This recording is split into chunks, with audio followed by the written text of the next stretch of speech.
m'appelle Christophe Pichet, je suis responsable de l'école de parapente Glide sur la dune du Pilat.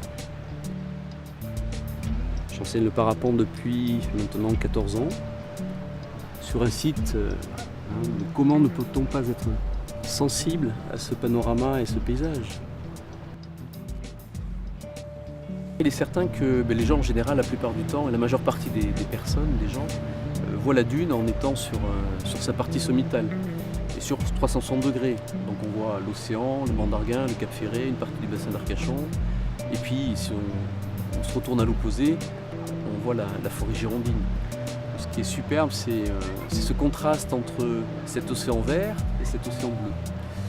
Et alors, je trouve, et ça depuis le début où je suis arrivé sur le site de la dune du Pilat, que faire découvrir la dune du Pilat par le biais du parapente me paraissait intéressant. On conciliait aussi bien le vol que l'environnement dans lequel on évolue.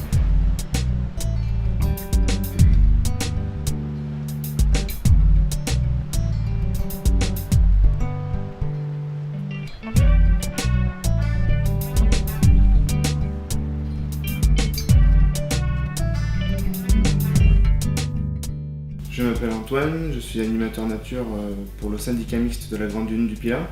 Alors, mon rôle sur la dune, c'est de sensibiliser le grand public et les scolaires justement à la protection et à la préservation d'un espace fragile.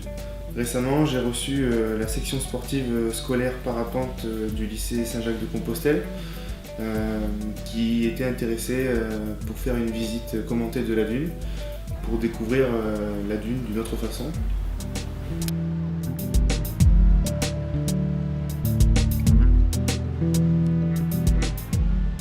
Ces lycéens viennent de Puy-en-Velay, en Auvergne, et la démarche que nous avons eue avec le professeur d'éducation physique et sportive, on pourra le dire le deal, c'était qu'ils viennent sur la dune du Pilat pratiquer le parapente.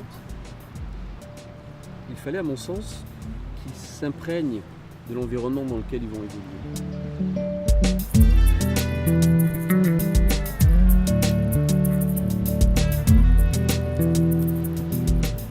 L'intérêt de pratiquer sur ce genre de site est lié aux conditions aérologiques que l'on rencontre. On a plutôt des régimes de brise marine, et comme vous pouvez le voir, en face de nous, nous n'avons aucun obstacle. Donc, ce qui fait qu'on a un flux régulier, et ce qui permet justement de gérer bien plus facilement la voile.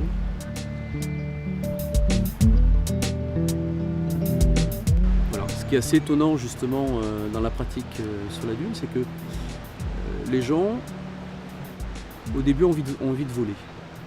Et on s'aperçoit qu'ils trouvent un intérêt ludique à pratiquer au sol. Et donc par des exercices, justement, ils vont plutôt rester au sol. C'est ça qui est assez amusant, et puis alterner de temps en temps par des vols.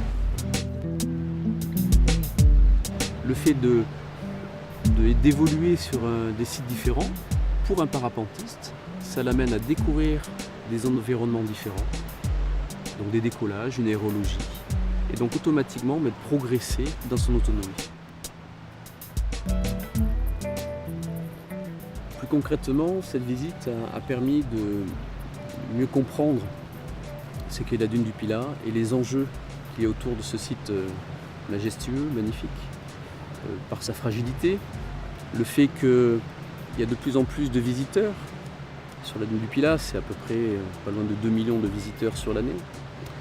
Et donc cet espace, il faut le protéger. Il faut le protéger parce que, je l'ai déjà dit, mais je le répète, il est fragile, voire très fragile.